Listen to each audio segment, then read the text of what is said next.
하나님의 말씀 창세기 32장 28절입니다. 출애굽기 두 번째 시간 창세기 32장 28절.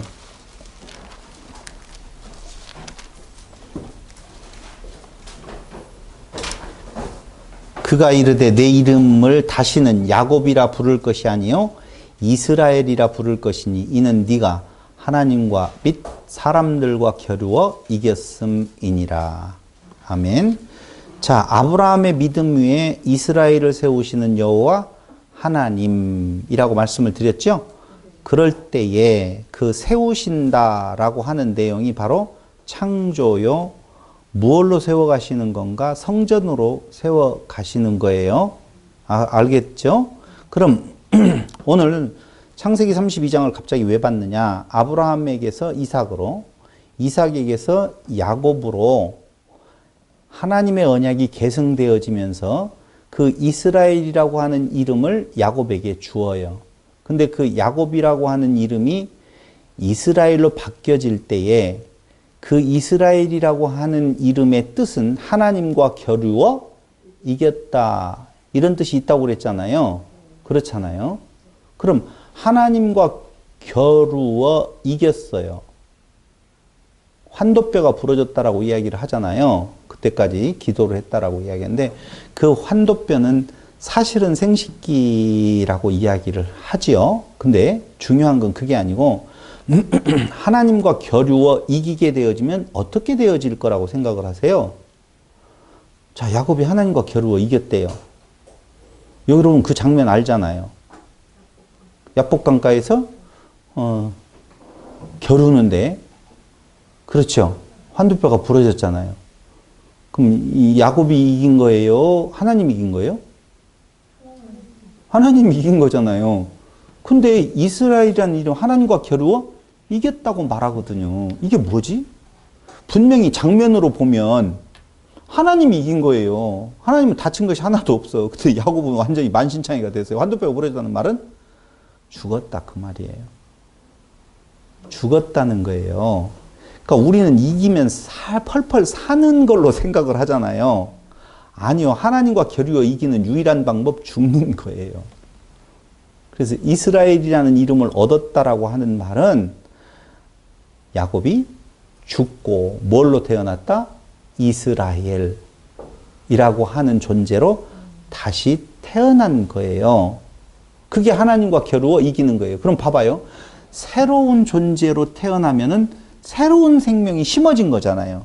우리가 하나님과 겨루어 이기려고 보면 어떻게 돼요? 내가 죽고 내 안에 새로운 씨 대신 누구?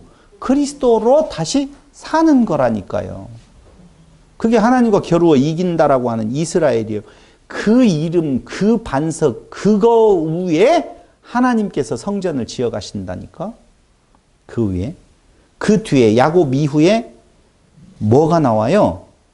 요셉이 나오잖아요. 창세기에 대한 내용이 37장부터 50장까지 전부 다 요셉에 대한 이야기들이 나와 있어요. 그런데 아셔야 될 것은 애굽으로 내려가는 내용이 46장 8절에 나오네요. 46장 창세기 46장 8절에 보면 애굽으로 내려간 이스라엘 가족의 이름은 이러하니라 야곱과 그의 아들들 곧 야곱의 맏아들 르후벤과라고 이야기 나오는데요.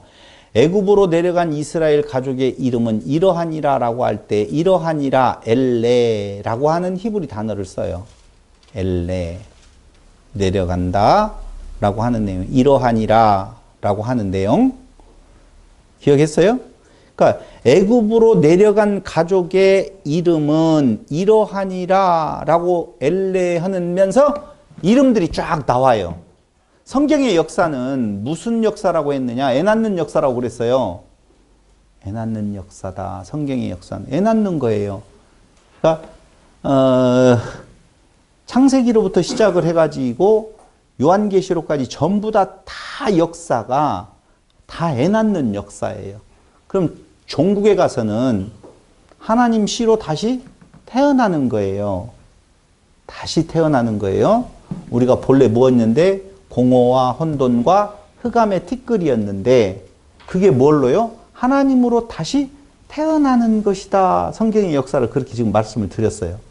그런데 조금 이야기를 정리해서 말씀을 드리면 애굽으로 내려간 가족의 이름은 이러하니라 라고 이야기하면서 엘레라고 하는 단어를 쓰는데 그때의 그 내려간 인원수가 몇 명이냐면요 70명이에요.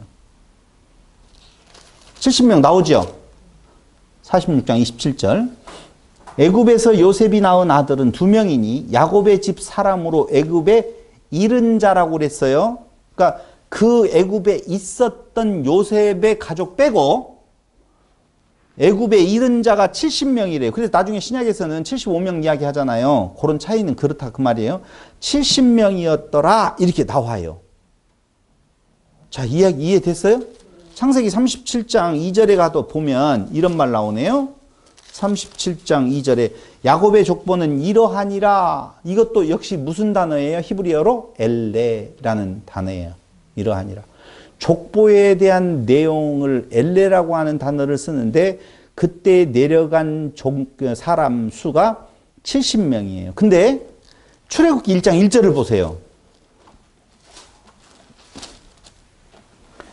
야곱과 함께 각기 자기 가족을 데리고 애굽에 이른 이스라엘 아들들의 이름은 이러하니라 이 말이에요. 그러니까 다시 이야기하면 46장 8절 창세기 46장 8절에 대한 내용이 출애굽기 1장 1절에 그대로 지금 받고 있는 거예요.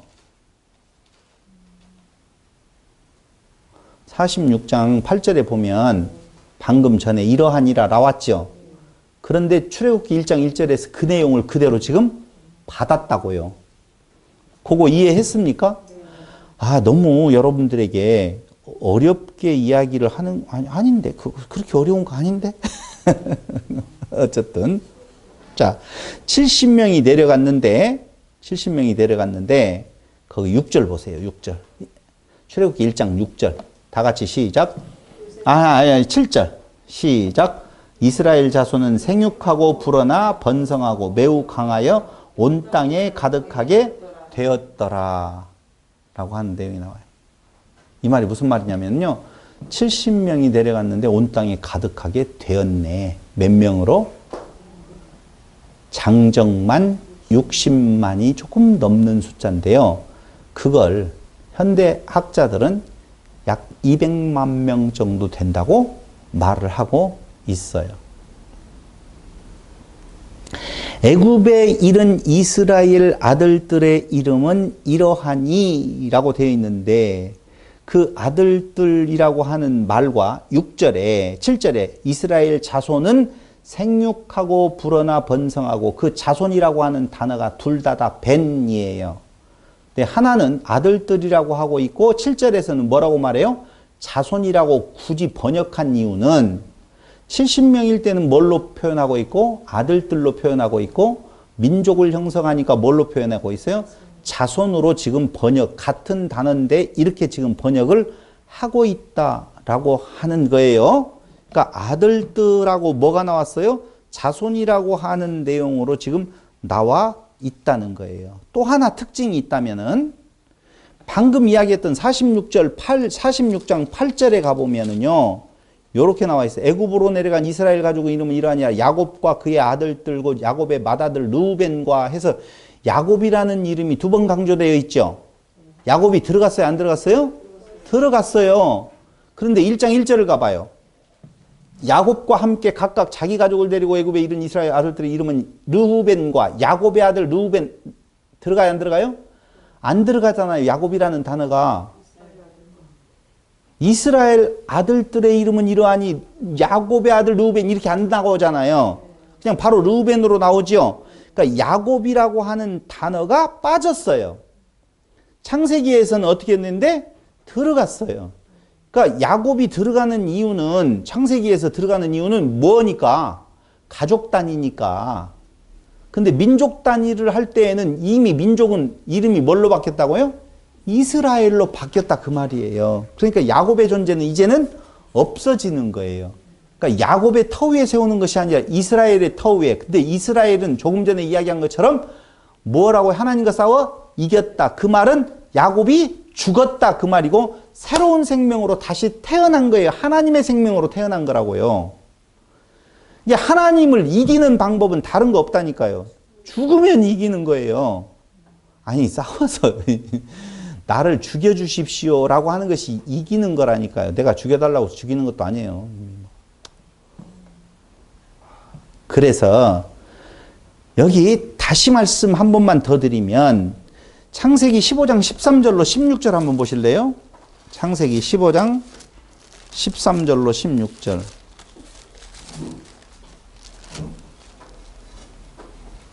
여호와께서 아브라함에게 이르시되 너는 반드시 알라 내 자손이 이방에서 객이 되어 그들을 섬기겠고 그들은 400년 동안 내 자손을 괴롭히리니 그들이 섬기는 나라를 내가 징벌할지며 그 후에 네 자손이 큰 재물을 이끌고 나오리라. 너는 장수하다가 평안히 조상에게로 돌아가 장사될 것이요 내 자손은 4대 만에 이 땅으로 돌아온다라고 이야기가 되어져 있죠.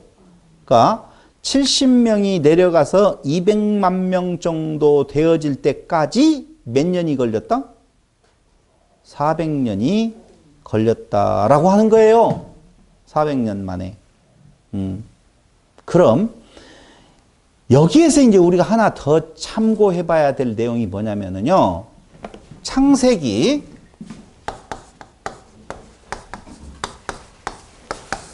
출애굽기가 있죠.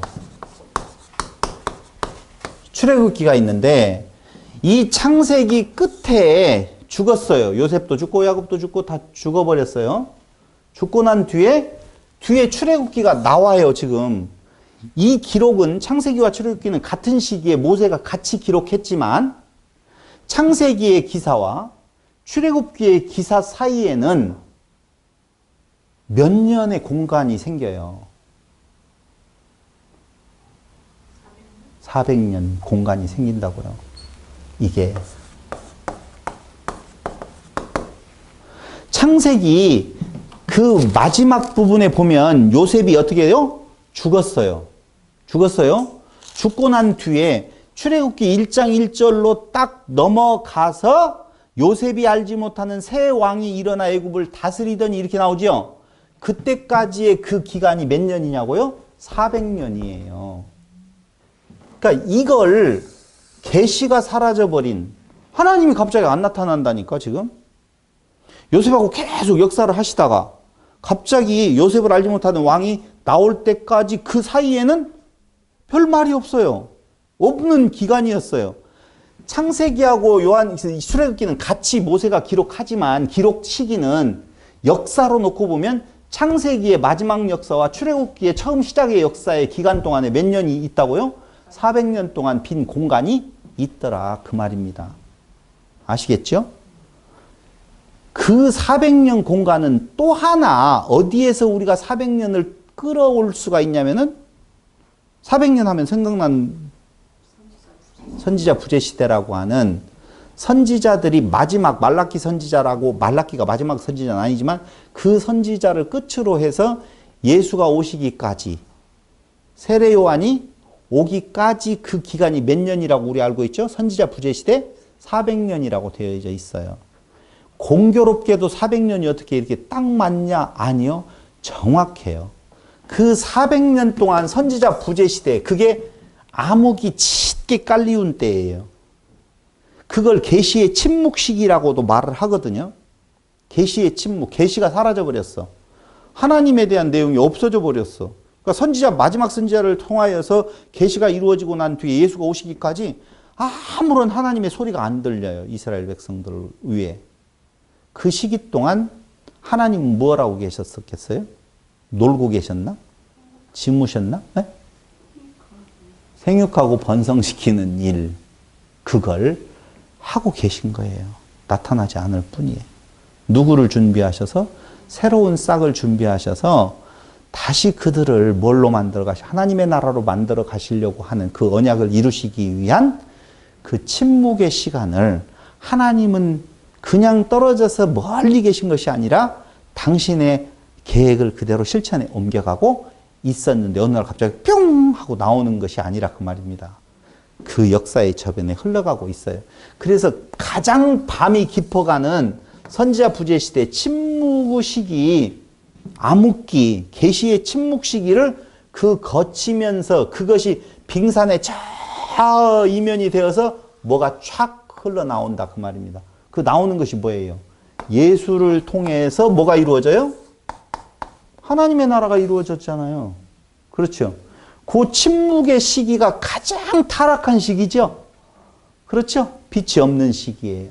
마찬가지로 이들에게도 마찬가지예요. 그들이 그 요셉을 아는 왕이 있었을 때의 그 힉소스 왕조라고 셈계통의 자들이 그걸 지배해서 애굽을 다스릴 때예요. 그때는 당연히 셈족계통의 요셉이 총리로 있을 수가 있었는데 그 왕조가 지나가 버리고 애굽의 진짜 토종이 왕조를 다시 탈환하고 난 뒤에는 셈족계통의 요셉 별 의미가 없어요. 그래서 그들을 종으로 삼아 버렸는데 결국은 저것들이 너무너무 세력이 커지면 나중에 가서 누구는 있어야 되는데 종은 있어야 되는데 저것들이 너무 커져. 저것들이 크면 안 돼. 그러면 뭐가 없어지면 돼요? 종으로 삼을 여자만 있고 남자들은 좀 없애버리자라고 하는 뭐 여러 가지 이제 이 이야기들이 뒤에 가서 나오겠지만 어쨌든 암흑기, 침묵기예요. 계시의 침묵기를 지나서 촥 나오는데 그 안에 아무 일도 안 하시는 것이 아니라 하나님은 당신의 역사를 이어가시려고 하는 준비를 400년 동안 하고 계셨다 그 말입니다. 그때가 이스라엘 민족에게 있어서는 가장 큰 암흑기예요. 어느 시기예요? 부르짖는 시기가 되어져요. 종으로서. 근데 부르짖을 때 그 말이 무슨 부르짖음이냐면 우리는 보통 이렇게 하잖아요. 못 살겠어요. 애굽에서 구해주세요. 이런 부르짖음 같죠? 지난번 강론할 때 이야기했잖아요. 그런 부르짖음이 아니에요. 그들이 나와가지고 여차하면 애굽으로 돌아가자고 하잖아요. 광야에 나와서 조금만 피곤하면 애굽으로 돌아가야 되는데 왜 우리를 죽이려고 데리고 왔냐. 그러니까 이곳에서 내가 너무 종으로 살다 보니까 못 살겠어요 라고 하는 내용이 아니에요. 사실은 그건 표면적인 내용이고 진짜는 뭐예요? 우리 없어요. 존재 자체가 안 보이는 때예요. 그게 암흑기예요. 없어요. 자기 존재 가치가. 그럴 때 하나님은 그들을 구원해내신다니까요. 그것으로부터. 거기가 가야지 되어져요. 그러니까 그들의 타락 가운데 선지자를 보내어가지고 정신 차리라 하는데 들어야 안 들어요? 안 듣게 되어 있는 거예요. 그래서 완벽한 하나님의 저버림, 포기, 삶의 의미가 없음, 구원의 소망이 완전히 사라짐. 그때가 바로 이 암흑기라니까요. 그때 하나님께서는 당신이 알아서 부르짖는 소리를 들었다고 그러잖아요. 그들의 부르짖는 소리를 구해주세요가 아니라 그 소리를 듣는 것이 아니라 없어요. 아무 소리도 안 나는 것이 소리예요. 이거 진짜인데? 그 사람들이 그럼 하나님을 찾은 게 아니었어요? 아, 뭐 해가지고 막 쥐야! 이게 아니라니까. 400년 동안에 그 종살이를 하면서 왜 그때 하필이면 부르짖어요. 그런 말 아니에요. 그 부르짖는 소리는요. 그런 말이 아니라 우리를 이 종된 곳에서 그 정도로 부르짖으셨으면 끝까지 가야 될 거 아니에요. 가나안 땅에. 근데 가다가 조금 어려우면 그래도 우리가 종살이로는 못 간다? 못 간다고 하고 가야 될 거 아니에요. 근데 고기밥 이 밥에 아무리 거기 있는데 글로 돌아가야 되는데 왜 우리를 데리고 나왔냐. 말이 안 맞잖아. 말이 안 맞잖아요.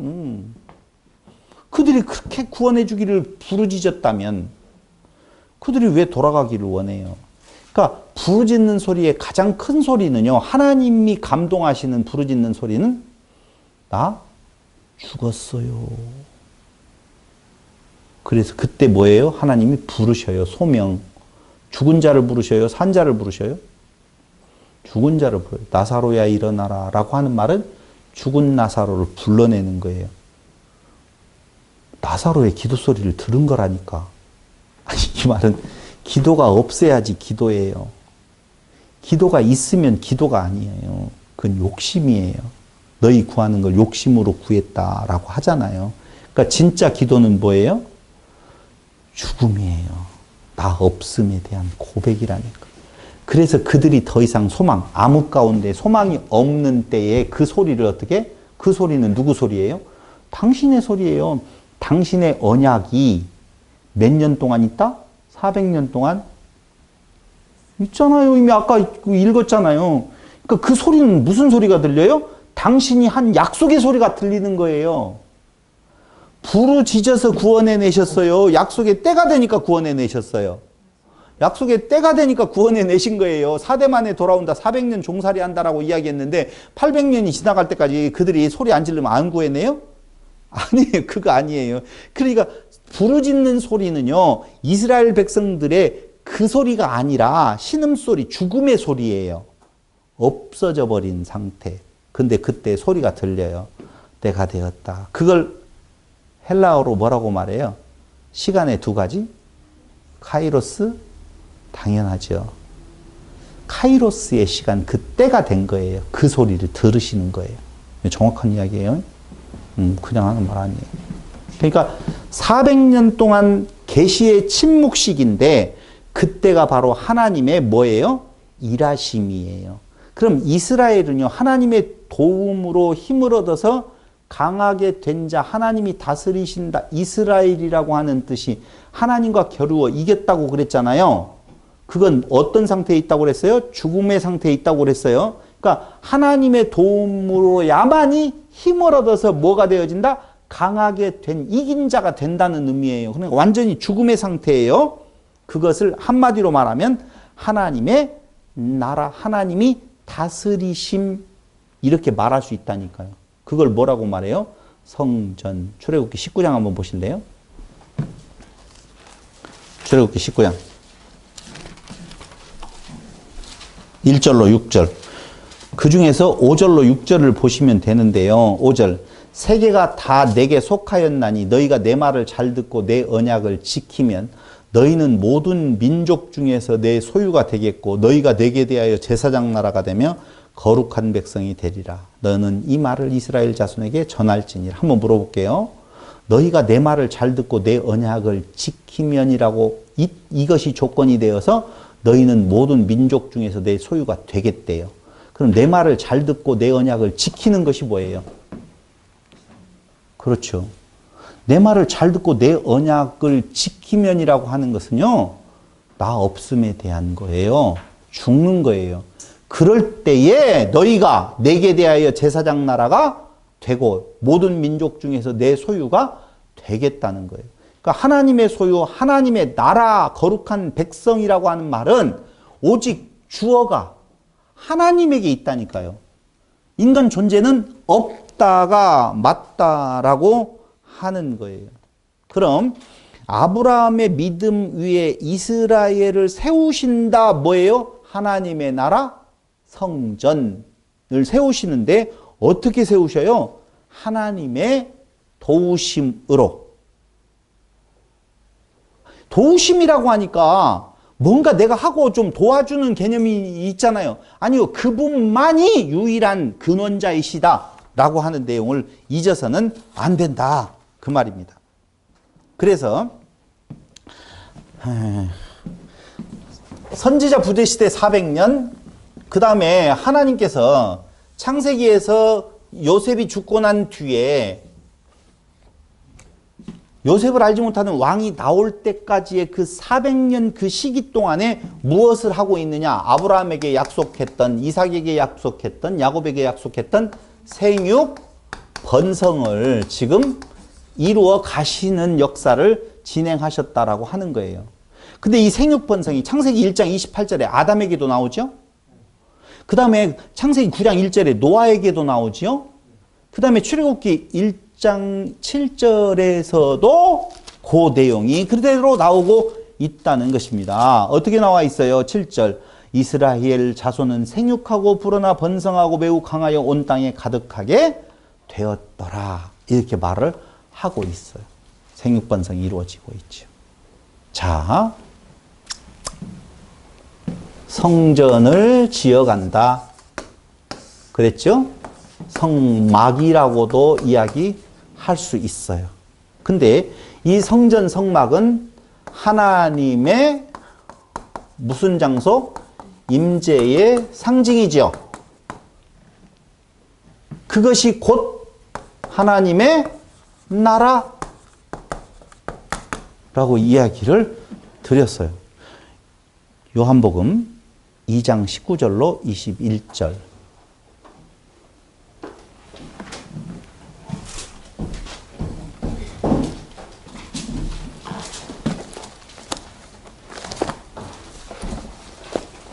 요한복음 2장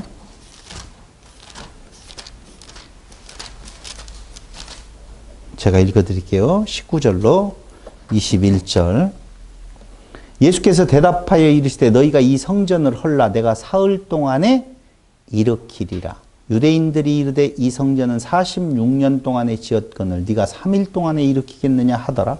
그러나 예수는 성전된 자기 육체를 가리켜 말씀하신 것이라. 자, 성전은 누구를 말한다고요? 예수 라고 이야기하네요. 성전은 예수. 고린도전서 3장 16절.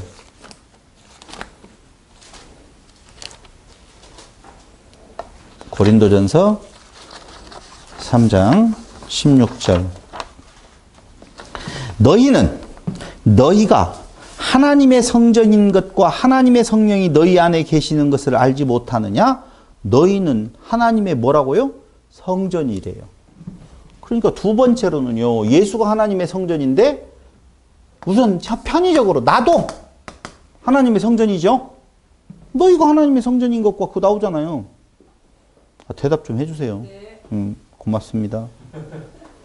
그러니까 400년 동안, 자 다시요 저를 보시고, 400년 동안 하나님의 계시의 침묵 시기가 있었는데 그 400년 동안 하나님께서는 일을 아니하는 것이 아니라 성전을 지금 성전되어진 이스라엘 백성들의 수를 늘려가고 계셨다고 그랬잖아요. 그렇잖아요. 지금 성전 짓는 거라고 그랬잖아요. 최종적으로는. 그럼 성전을 짓기 위해서 거기에 해당되어지는 존재들을 지금 하나님께 다 준비 지금 하셨어요. 근데 그 성전이 뭐냐라고 보면은 예수가 성전이요. 또 누가 성전이래요? 나도 성전이래요. 그러면서 또 하나 보자고요. 성전에 대한 내용 또 하나 보자고요. 고린도 후서 6장 14절로 16절. 고린도 후서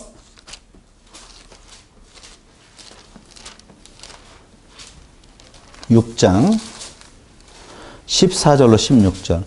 너희는 믿지 않는 자와 멍에를 함께, 고린도 후서 6장하고도 14절로 16절. 매지 말라. 의와 불법이 어찌 함께하며 빛과 어둠이 어찌 사귀며 그리스도와 벨리알이 어찌 조화되며 믿는 자와 믿지 않는 자가 어찌 상관하며 하나님의 성전과 우상이 어찌 일치가 되리요. 봐요.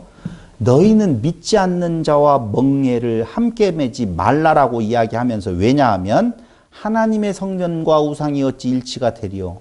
너희는 누구라는 거예요?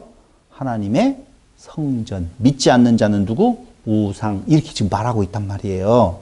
우리는 살아계신 하나님의 성전이라. 이와 같이 하나님께서 이르시되 내가 그들 가운데 거하며 두루 행하며 나는 그들의 하나님이 되고 그들은 나의 백성이 되리라. 그러므로 너희는 그들 중에서 나와서 따로 있고 부정한 것을 만지지 말라. 내가 너희를 영접하여 너희에게 아버지가 되고 너희는 내게 자녀가 되리라. 전능하신 주의 말씀이니라 하셨느니라.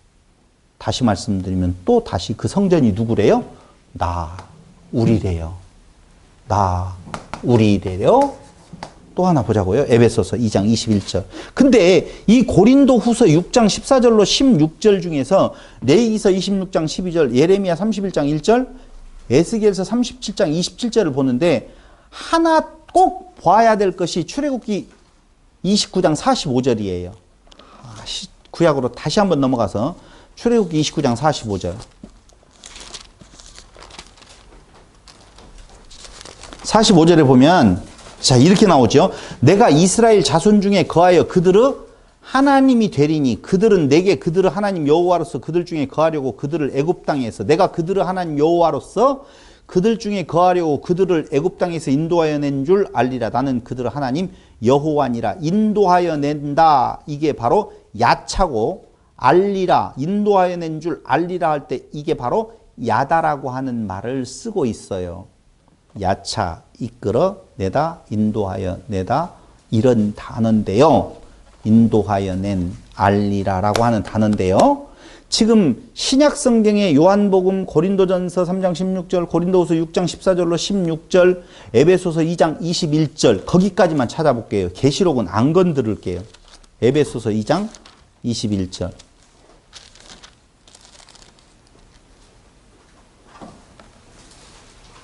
그의 안에서 건물마다 서로 연결하여 주 안에서 성전이 되어가고 나오죠. 하이. 그의 안에서 건물마다 서로 연결하여 주 안에서 성전이 되어가고 나오죠. 너희는 성령 안에서 하나님의 거룩하신 처소가 되기 위하여 그리스도 예수 안에서 함께 지어져 가느니라. 보세요. 예수가 성전인데 내가 성전이 되어지는 것은 예수와 어떻게 됐다? 하나 되었다 그 말입니다. 이게 아나케팔라이오마이 통일되게 하심이라 그 말이에요. 그럼 예수와 누구와 하나고? 하나님과 하나고. 예수와 나가 하나면 나와 하나님과 하나지요.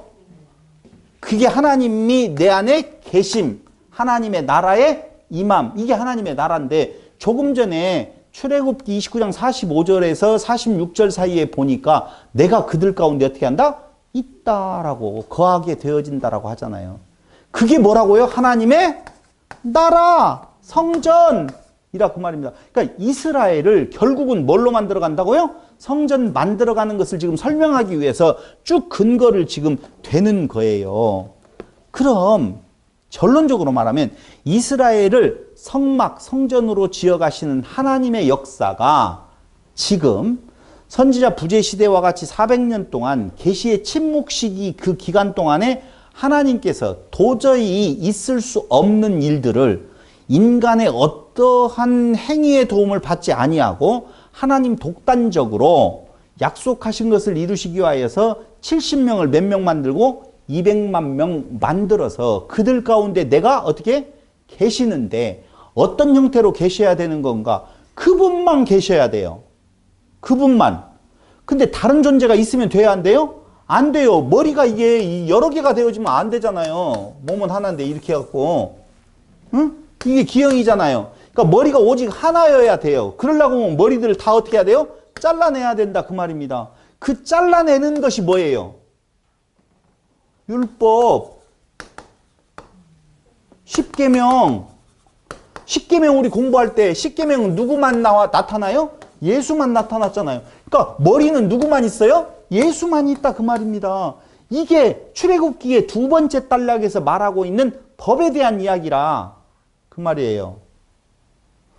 이유 가셨으면 고개를 끄덕거리고 그 다음에 그 하나된 존재, 완전히 사람은 없어지고 하나된 그리스도 안에서 하나된 존재들이 무얼로? 그리스도와 하나님과 하나니 그것이 뭐가 되어진다? 성전이다 라고 하는 것이 출애굽기의 마지막 부분에 엄청난 분량으로 지금 나타나는 거예요. 그렇게 지어져 간다, 지켰다라고 하는 언약의 성취를 출애굽기에서 지금 말해주고 있다는 거예요. 그럼 여기까지 했으면 벌써 주체 시간이 다 가는데요. 큰일 났네. 오늘 3시간 갖고도 모자라겠네. 뭐 어때요? 밤을 새면 뭐 새지만. 그럼 한번 보겠습니다. 이스라엘 창조와 에덴의 창조가 지금 이스라엘을 뭘로 만들어 간다고 그랬어요? 하나님의 나라로 지금 만들어 간다고 그랬잖아요. 근데 그 에덴이라고 하는 데도 우리가 알 수 있잖아요. 그렇죠? 창세기에 첫 번째 아담과 하와가 나오는 부분하고 어떠한 비슷한 점이 있는 건가를 한번 보자는 거예요. 이 이스라엘이라고 하는 것은 어떤 존재라고요? 죽은 자라고 그랬죠. 하나님과 겨루어 이겼다라고 하는 말은 죽는다고 그랬잖아요. 죽음의 상태에서 살아있는 존재로 이걸 뭐라고 말해요? 부활이라 그래요. 죽고 부활하는 것이 창조란 말입니다. 그럼 에덴도 무엇가 있어야 돼요? 죽고 살아남이 있어야 된다니까. 근데 그 에덴으로 오기 전에 이스라엘이 되기 전에 뭐예요? 야곱이 있잖아. 뒷꿈치를 잡은 자. 에덴으로 오기 전에 어디에 있었어요? 예? 물 가운데 있었어요. 흑암, 공어, 혼돈. 그러니까 이게 물이라고 하는 내용이 뭐냐면은요. 창조의 기사를 보면은 거기에 동물들, 뭐 식물들 나오는데 이 존재들은 전부 다 사람에 대한 이야기를 하는 것이 사람 종류를 말하는 것이지 그 짐승, 그 애니멀을 말하는 거 아니라고 이야기를 했잖아요. 그래서 예수님께서 제자들을 선택을 할 때 어부들을 제자로 선택을 하면서 너희를 무엇 낚는? 사람 낚는 어부가 되게 하리라 그 말이에요. 그러니까 물속에 있는 존재들, 그 자들은 이미 포기된 자들이에요. 가치 없는 자들이거든요. 물속 존재들. 봐봐요. 노아의 홍수 때에 물속에 잠긴 자들은 죽은 자예요? 산 자들이에요? 물고기는 죽었을까요? 살았을까요? 생물 중에 물고기는 죽었어요? 살았어요? 오리는 죽었겠지. 당연히. 넘쳤으면 지가 안 죽고 어떻게 하겠어. 근데 청둥오리는 오래 살 수도 있어. 아니 일반 오리도 좀 살겠다. 물속에 있다가 하더만 이제 광교 저수지를 돌아보니까 안 죽었을지 모르겠다. 오리 이거 큰일 났네. 이거 생각보다 오랫동안 들어갔다가 나오더라고. 이걸 어떻게 그런 설명하는 것은 아니라는 거예요. 그러니까 잘 아셔야 될 것은요. 사람 낚는 어부라고 하는 내용에 있어서 그 물에 죽었다라고 하는 말을 우리가 인간적인 호흡을 멈췄다라고 생각하지 말고 하나님과 상관없는 존재가 되었다. 이렇게 보시면 돼요. 그러니까 여기 보세요. 물이라고 하는 존재에서 에덴으로 데리고 와요. 이걸 공허, 혼돈, 흑암에 있는 존재들이었었는데 에덴이라고 하는 곳으로 데려온 것을 아담과 뭐라고 그래요? 하와라 그렇게 말을 하는 거예요. 그러니까 동물적 존재에서 사람적 존재로 일단 만들어요. 그럼 이 야곱이라고 하는 발 뒤꿈치를 잡는 흑암과 공허와 혼돈 속에 있는 존재를 뭘로 만들어요? 사람적 존재로 만든다니까요. 이스라엘이라고 하는 존재를. 그런데 그 에덴 부분에 봐봐요. 야곱이라고 하는 존재 12아들이 애굽으로 내려갔잖아요. 그 내려가기 전에 그들은 어디에 있었어요? 가나안 땅에 있었어요. 이건 에덴에 있다가 쫓겨나면 나중에 어디로 돌아가요? 도로 에덴으로 돌아가요. 이들은 도로 어디로 돌아가요? 가나안으로 돌아간다니까. 같은 이야기를 지금 해주고 있다 그 말입니다. 그래서 에덴으로 들어갔던 존재가 쫓겨나거든요. 에덴에서. 맞죠? 쫓겨나요. 쫓겨나서 어디 가운데로 가게 되어지느냐? 세상 가운데 있어요. 그래서 생육번성이 되어지는데 그곳에서 하나님께서 홍수로 무얼? 멸해버리셔요. 없어요. 그 가운데 뭐가 있어요? 방주가 있어요. 방주에서 살았다라고 하는데 다시 방주에서 어떻게 해요? 추방당해 버리거든요. 이유는요? 그게 영원한 처소가 아니기 때문에 그래요. 그럼 누구에게로 가야 돼요? 결국 영원한 처소 되시는 그리스도에게로 가는 거예요. 그건 완전하지 않다는 거예요. 모형으로 보여줄 뿐이고. 이스라엘도 마찬가지예요. 갈대아 우르였었어요. 원래 그들의 본질은. 갈대아 우르는 바벨론 지역이거든요. 그들의 본질이 거기라니까요. 이스라엘이라고 하는 내용이 되기 전에 그들은 갈대아 우르였었고 갈대아 우르에서 어디로? 가나안으로. 그 가나안 땅에서 다시 어디로 쫓겨내버려요? 애굽이라고 하는 곳. 종살이 하는 곳으로 쫓겨내버리는데 거기 그 애굽에서 어디로 나오게 되어지느냐? 홍해를 거쳐서 광야로 나온다 그 말입니다. 광야로 나오게 되어지는데요. 그 광야로 나올 때에 물이라고 하는 개념, 성령이라고 하는 개념, 이게 다 깨끗한 말이라고 이야기를 했죠. 그걸 통하여서 광야로 나오게 되어져서 어디로 들어가는 건가? 가나안 땅으로 들어가잖아요. 근데 잘 생각을 해보세요. 가나안 땅에서 그들은 쫓겨나요? 안 쫓겨나요? 지금 출애굽기에 나타났던 이스라엘의 자손들이 결국은 어디로 가요? 가나안 땅으로 가죠. 가나안 땅에서 쫓겨나요? 안 쫓겨나요? 일곱 족속 쫓아내지 쫓겨나지는 않는다고요? 여러분 쫓겨나잖아요. 가나안 땅에서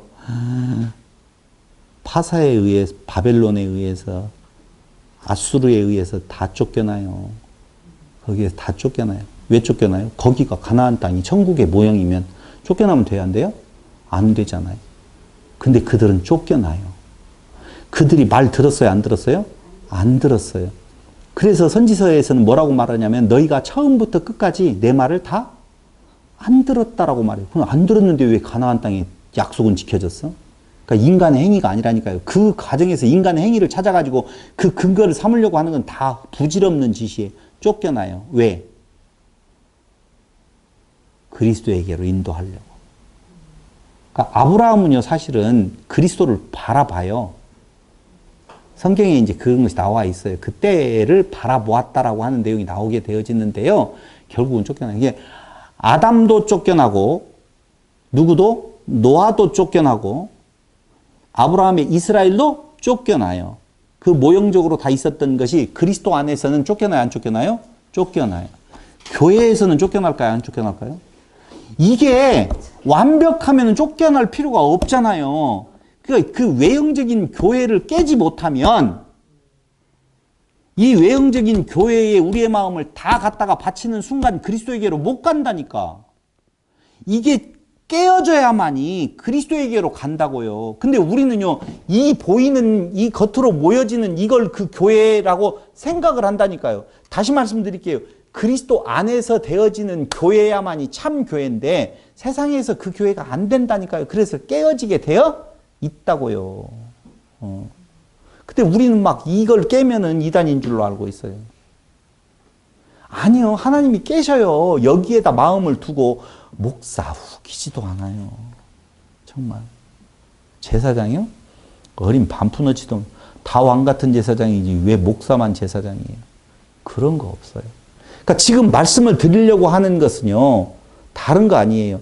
이스라엘 창조나 에덴의 창조나 지금 교회에서 교회 에클레시아라고 이야기하잖아요. 지금 우리가 말하고 있는 이 교회하고 에클레시아하고는 좀 다른 부분이 있어요. 이 에클레시아는 불러낸 자들이거든요. 하나님께서 죽은 자를 불러내어서 당신의 지체 만들어가는 진짜 참 교회잖아요. 그렇죠? 근데 이 교회하고 끝으로 되어진 교회, 아까 끝으로 되어진 에덴, 끝으로 되어진 방주, 끝으로 되어진 가나안이라고 하는 존재는 다 어떻게 해요? 무너지는 것처럼 끝에는 다 무너져야 돼요. 교회는 구원받고 성당은 구원 못 받나요? 그런 거 아니라니까요. 구원은 어디 안에 있어요? 그리스도 안에서 죽은 자에게 임하는 것이다 라고 하는 것이죠. 그래서 다시 한번 정리해서 말씀드리면요. 그리스도 안에서의 창조, 모세 안에서의 창조. 잘 보세요. 그리스도 안에서의 창조는 마태복음 1장 1절에 아브라함과 다윗의 자손 예수 그리스도의 세계라 이렇게 나오죠. 아니 선지자 부재 시대 400년이 지나고 난 뒤에 처음으로 등장하는 복음서신이 마태복음인데 마태복음에서 아브라함과 다윗의 자손 예수 그리스도의 세계라 그 말은 그리스도 안에서의 창조를 이루어가겠다라고 하는 거 아니에요. 하나님의 나라를 이루어가겠다라고 하는 것처럼 마찬가지로 모세 안에서의 창조도 뭐냐면은 그 이름들이라고 하는 거기도 족보가 나오네요. 그러니까 천지자 부재시대 400년 지난 뒤에 뭐가 나와요? 족보가 나와요. 마찬가지로 400년 동안 하나님의 계시가 없는 창세기하고 출애굽기 그 사이에 400년이 지나서 나오는 것이 바로 뭐가 나온다고요? 족보가 나온다 그 말입니다. 근데 그 족보는 70명이라고 하는 존재가 가서 잘 열심히 생육번성을 해가지고 그렇게 커졌습니다가 아니라 아브라함과 다윗의 자손으로 하나님이 예비하신 그 언약하신 것대로 이루신 것처럼 여기도 이미 400년 동안 종살이 하겠다라고 하는 그 약속의 끝에 가서 하나님께서 그 일을 이루셨습니다라고 말하는 내용이 똑같이 나온다라고 하는 거예요. 그래서요, 여기 살짝 맛만 보여주고 두 번째 시간을 맞추려고 하는데요. 출애굽기서의 본래 제목은요, 출애굽기가 아니에요. 원래 히브리 성경은요, 가장 중요한 단어를 제일 맨 앞에다 놓거든요. 그래요? 그래서 히브리 성경을 헬라어 성경 70인역이라고 하는데 그 70인역, 즉 이스라엘 흩어져 있는 이스라엘 백성들에게 히브리 성경을 그때 흩어져서 헬라어로 히브리어를 잊어먹은 그 민족들이 있거든요. 그래서 그들을 위하여서 히브리 성경, 구약 성경을 헬라어로 번역할 때 70명의 신학자들을 모아서 번역을 시킨 거예요. 70인역이라고 하는데 그 히브리 성경의 헬라어 역에 70인역에 이 출애굽기 요 부분을 뭐라고 했어요? 출애굽기라고 말하는 것이 아니라 탈출기라고 하는, 그게 영어로는 뭐라고 그래요? 엑소더스라고 하고 이 헬라어로는 에스호도스라고 하는 것으로 제목을 달아요. 에스호도스 헬라어예요. 그걸 영어로 말하면 엑소더스. 그것을 한국말 개역성경에서는 뭐라고 말하세요? 출애굽기, 애굽으로부터, 이집트로부터의 탈출기, 이렇게 하는 거예요. 근데 원 히브리 성경의 제목은 웨엘레 쉐모트라는 제목이 있어요. 쉐모트예요. 쉐모트, 이름들이라는 말이거든요. 원래 출애굽기의 제목이 그렇다고요. 뭐라고요? 쉐모트라고 하는 거예요. 그래서 다음 시간에는 쉐모트를 가지고 이제 설명을 세 번째 시간으로 가도록 하겠습니다. 그랬을걸요? 넘었는데? 1시간 한 10분 정도 되는 것 같아요. 아니? 46분이요? 아, 그럼 계속 가겠습니다. 미안해요. 시간 제가 잘못 봤어요. 쉐모트. 자, 다시 말씀을 드릴게요. 중요한 단어는 좀 써주죠. 그렇게 할게요. 그러니까 조금 전에 이야기했던, 제가 시간이 다 된 줄 알고 출애굽기로 바로 들어갔었는데 조금 아쉬운 부분에 대한 내용이 그리스도 안에서의 창조와 아브라함과 다윗의 자손, 그 다음에 모세 안에서의 창조는 쉐모트, 이름들이라고 하는 내용으로 시작되어진다고 말씀을 드렸어요. 그러니까 출애굽기하고 무엇하고 마태복음하고 같이 가네요. 그게 창조라고 하는 의미에 있어서 둘 다다 암흑기 400년 후에 동일한 그 현실이 있어요. 그러니까 둘 다다 암흑기 400년이 있어요. 그러니까 짙은 깊은 어둠 속에서 준비하시는 하나님, 무엇을 준비하셔요? 구원자를 준비하셔요. 어디에서는? 이쪽 출애굽기에서는 모세를 준비하고 저쪽 마태복음에서는 예수님을 준비하시는 내용이 있더라 그 말입니다. 신명기 18장 5절과 18절. 신명기 18장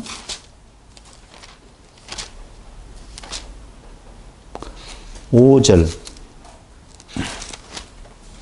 이는 내 하나님 여호와께서 네 모든 지파 중에서 그를 택하여 내시고 그와 그의 자손에게 항상 여호와의 이름으로 서서 섬기게 하셨음이니라. 한 절 더 봐요. 18절. 내가 그들의 형제 중에서 너와 같은 선지자 하나를 그들을 위하여 일으키고 내 말을 그 입에 두리니 내가 그에게 명령하는 것을 그가 무리에게 다 말하리라. 이거 지금 누구를 말해요? 모세를 지금 이야기를 하고 있어요. 그걸 히브리서 3장 1절로 6절에 보세요. 히브리서 3장 1절로 6절. 그러므로 함께 하늘의 부르심을 받은 거룩한 형제들아, 우리가 믿는 도리의 사도시며 대제사장이신 예수를 깊이 생각하라. 그는 자기를 세우신 이에게 신실하시기를 모세가 하나님의 온 집에서 한 것과 같이 하셨으니 그는 모세보다 더욱 영광을 받을 만한 것이 마치 집 지은 자가 그 집보다 더욱 존귀함 같으니라. 집마다 지은 이가 있으니 만물을 지으시는 하나님이시라. 또한 모세는 장래에 말할 것을 증언하기 위하여 하나님의 온 집에서 종으로 신실하였고 그리스도는 하나님의 집을 맡은 아들로서 그와 같이 하셨으니 우리가 소망의 확신과 자랑을 끝까지 굳게 잡고 있으면 우리는 그의 집이라. 이렇게 말하면서 누구와 누구를 지금 동일시하고 있어요? 모세와 예수를 동일시하고 있는 모습을 볼 수가 있다는 거예요. 그리고 또 하나 비슷한 내용이 유월절 양이라고 하는 내용도 고린도전서 5장 한번 7절을 보세요. 고린도전서 5장 7절.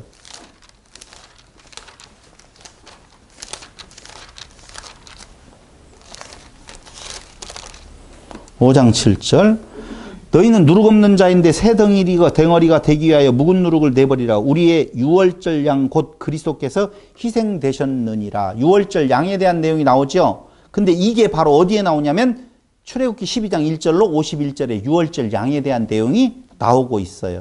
그 다음에 출애굽기에는 또 만나가 나오지요. 16장 4절로 36절에 만나가 나오는데요. 요한복음 6장 35절을 보세요.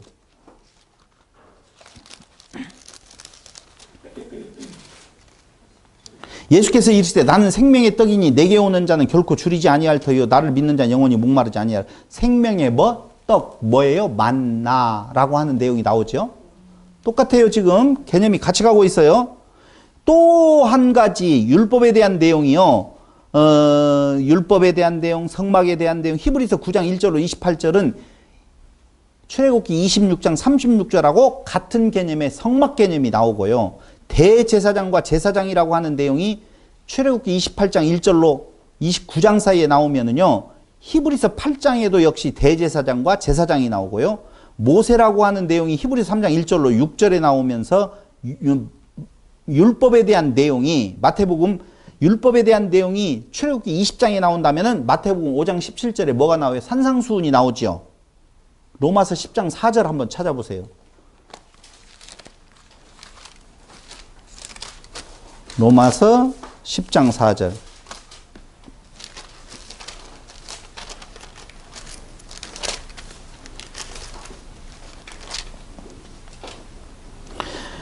그리스도는 모든 믿는 자에게 의를 이루게 하여 율법의 마침이 되시니라.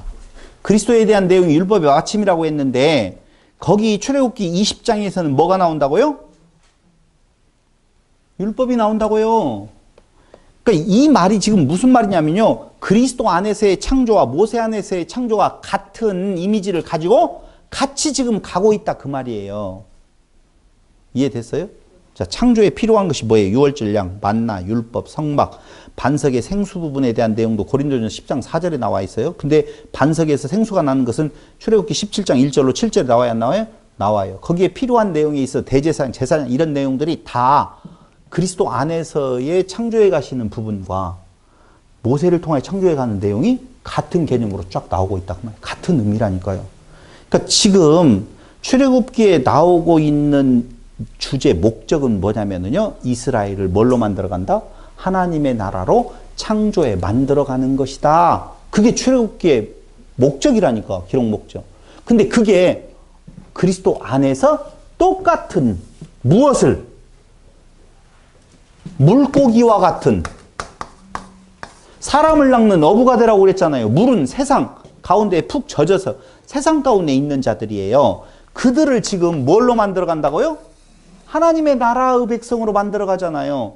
보세요. 물고기가 물에서 놀 때가 좋아요? 하나님의 나라의 백성이 되는 것이 좋아요? 물에서 놀 때가 좋아요. 그러니까 사람을 낚는 어부에 의해서 지금 낚임을 당하는 것이 좋은 거예요? 나쁜 거예요? 세상 개념으로 보면 좋아요. 아니, 안 좋은 거지만은 분명히 좋은 거잖아요. 사람을 낚는 어부가 되어서 그 낚아서 하나님 앞으로 데려가는데 그 데려갈 때 그는 어떻게 되어져요? 죽어요. 힘든 것이 아니라 물고기가 물 밖으로 나오면 죽어요. 거기에다가 그 정도만 되어져요? 나오면 배 따가지고요. 창사 다 긁어내가지고요. 없음이에요. 그걸 주님이 먹어버리면 주님 안에 한 몸이 되어져서 그 끝장인 거예요. 먹힘을 당해야 된다니까. 근데 우리는요. 예수 믿는 것이 어떻게 해요? 좋은 건 줄로 알아요. 세상에서 좋은 일들이 일어날 걸로 그렇게 말하고 그 일을 꿈꾸면서 간다니까요. 그건 아니에요. 그러니까 이스라엘을요. 그 애굽에서 데리고 나와가지고 가나안 땅에 가는 것이요. 육체적으로 보면 결코 좋은 길이 아니라 그 말입니다. 비단길이 아니라고요. 험난한 길이에요. 그러니까 우리도 이 땅 위에서 예수를 믿는다라고 하는 게 믿게 되어지는, 즉 누군가의 낚시질에 의해서 내가 혹 끼어서 걸려서 나오면은요. 나는 어떻게 되었다? 죽었다라고 하는 것을 역설적으로 말해주는 거예요. 그게 무엇을? 물고기 존재인 나를 교회 되게 하시는, 에클레시아 되게 하시는, 그리스도 되게 하시는 하나님의 역사 섭리라고 보면 이스라엘 백성들 종, 애굽의 물 가운데 있었던 그들을 출애굽시키는 것, 이것이 목적이 되어지면 안 된다 그 말입니다.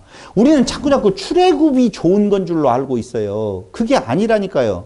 출애굽의 사건은 일부분에 나오고 있다 그 말입니다. 그 19장에 나오는 구절을 들어가지고 그렇게 이야기를 하는 건데 우리는 막 죄에서 구원한 출애굽을 이야기하는데 죄에서 구원한 출애굽이 좋아가지고 막 그거 아니에요. 제가 해방받았다. 나는 천국 백성이 되었다. 야, 지금도 이런 개념이 아니라니까요. 오히려 고난과 고통이 있어요. 그것이 고난과 고통이 외부적인 우리의 육체의 고난과 고통이라고만은 꼭 말할 수가 없어요. 그렇지만 우리가 생각하고 있는 것처럼 그 육체의 안일함을 위하여서 우리를 애굽에서 구원해내는 것이 아니에요. 봐봐요. 내가 온 것은 섬기러 왔다고 그랬죠. 하나님의 나라가 이 땅 위에 왔어요. 이 땅 위에 왔어요. 그럼 이 땅이 뭐가 되어져요? 하나님 나라가 되어져요. 그분의 그 침노를 통하여서 내가 나를 빼앗겨서 그분 안에 하나가 되어졌어요. 그렇죠? 근데 그 하나님 되시는 그분은 이 땅 위에 오셔서 죽었잖아요. 죽었잖아요. 우리는요, 신천지가 말하는 것처럼 14만 4천이 되어가지고 많은 흰무리들과 그 많은 사람들이 몰려와가지고 우리를 왕으로 섬겨가지고 떠받들고 막 뭘 보화를 가져다 두고 이런다라고 그걸 지금 꿈꾸면서 이 세상을 살아가는 신천지만의 문제가 아니라니까요. 오늘날 우리 한국 교회도 마찬가지로 지금 그걸 잘 믿으면 뭔가 그게 이제 신인물이야. 신인물. 나 이게 참 뭐 신통하면 인통하고 인통하면 물통한다. 그래서 통통통 만사 형통이다. 이렇게 이야기하잖아요. 예수 잘 믿으면 사람이 내게 붙고 사람이 붙으면 돈을 가지고 온다. 그래서 예수하고 잘 통해야만이 인통하고 인통하면 물통해서 통통통 만사 형통 잘 먹고 잘 살았더라. 예수 믿었더니. 이게 해야만이 박수치고 막 좋다 해가지고 예수 믿으려면 잘 믿는 건 뭐다? 헌금봉투 이제 잘 여러 개 만들어가지고 잘 내고 봉사 열심히 하고. 그건 하지 말라는 거예요. 하기 싫으면 하지 마요. 그거 해놓고 내가 뒤를 이렇게 저고 나 좀 했는데라고 하지 마세요. 그거 해서 어떻게 되는 거 아니라니까요. 이게 뭐 어쩌란 말이냐. 괜찮아요. 우리 없어요. 그냥. 이게 지금 우리가 기독교가 지금 잘못된 길을 안내해주고 있는 대표적인 예라고 보셔도 된다. 그 말입니다. 다시 또 넘어가서 그렇다라고 보면 그리스도 안에서의 창조나 모세 안에서의 창조나 뭐라고요? 같은 내용이고 그분이 우리를 섬기러 와서서 섬김으로 하나 되어졌어요. 이제 하나 되어졌어요? 그러면 나는 뭐가 된 거예요? 신이 된 거예요. 그리스도가 된 거예요. 그리스도가 되어지면은 다시 나도 뭔가를 섬겨야 되죠. 섬기는 거예요. 섬기는 거라니까. 그 섬기는 것은 없는 사람에게 물질 주고 없는 사람에게 먹을 것 주는 것이 아니라 깨끗한 말로 섬기는 거예요. 말씀이 육신에 이 땅에 오심에 하나님의 영광이 있더라라고 하는 것처럼 우리가 그리스도 안에서 하나 되어지어서 그 다음에 섬긴 자가 되어지면 깨끗한 말로 오직 그리스도만 증거하는 거예요. 그러면 그리스도를 증거하면 어떻게 되어진다고요? 죽는 거라고요. 나는 새 생명으로 거듭났는데 내 생명이 아니라 그리스도의 생명이에요. 그렇죠? 그리스도의 생명은 뭐만 있어요? 그리스도만 있어요. 그러니까 건들면 나오는 것이 뭐밖에 없어요? 그리스도밖에 없다고요. 그러니까 그리스도 외에 다른 걸 전하면 저주를 받는다 그렇게 이야기하잖아요. 내게 있어서 자랑할 것이 있다면 그리스도밖에 없다 바울이 이야기하잖아요. 그 모든 이제까지의 자랑할 것을 다 배설물로 똥으로 여겼다라고 말하잖아요. 그러니까 지금부터 내가 내 하는 모든 것들은 그리스도로서의 행동이에요. 이렇게 말하면 그리스도의 행동이 안 나오는데 맞아요. 그 말을 그걸 그리스도의 행동을 하라는 말이 아니라 그리스도의 행동을 할 수 없다는 거예요. 그러니까 우리는 그리스도의 행동을 할 수가 없네요. 오직 우리에게 무엇밖에 소망이 없다고요? 그리스도밖에는 소망이 없네요. 이게 그리스도를 자랑하는 거고 그리스도를 전하는 거라고요. 그렇게 살아서야 되겠어. 그리스도는 와서 발도 씻겨주고 다 약한 자를 위해 도와했잖아. 너도 돈 내가지고 그거 해. 그게 아니라고요. 우리는 그 생명을 줄 수가 없는 존재. 생명을 받아야만이 됩니다. 그리스도만이 생명입니다. 라고 자랑하는 것. 그게 내가 그 존재를, 형제를, 이웃을 섬기는 것이다. 그 말입니다. 그건 법으로 섬겨야 돼가 아니라 섬김이 나오게 되어져 있어요. 그러니 차이가 하나 있다면은 성도와 가짜 성도의 차이는 뭐예요? 가짜 성도의 차이는 오직 그리스도만 자랑하느냐, 거기에 플러스 알파가 붙느냐, 이 차이예요. 그렇게 안 돼. 이것도 해. 이거 가짜예요, 가짜.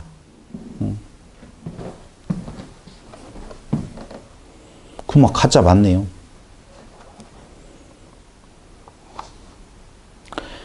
그래서 출애굽기는 에스호도스라고 하는 탈출이라든가 엑소더스라든가 출애굽기라고 하는 내용은 출애굽기 19장 1절을 근거로 해서 그렇게 표현하고 있지만은 아니에요. 출애굽기는 세 분류로 나누어지는데 그 세 분류로 나누어지는 것은 잠깐 쉬었다가 다음 시간에 이어서 가도록 하겠습니다. 아시겠죠?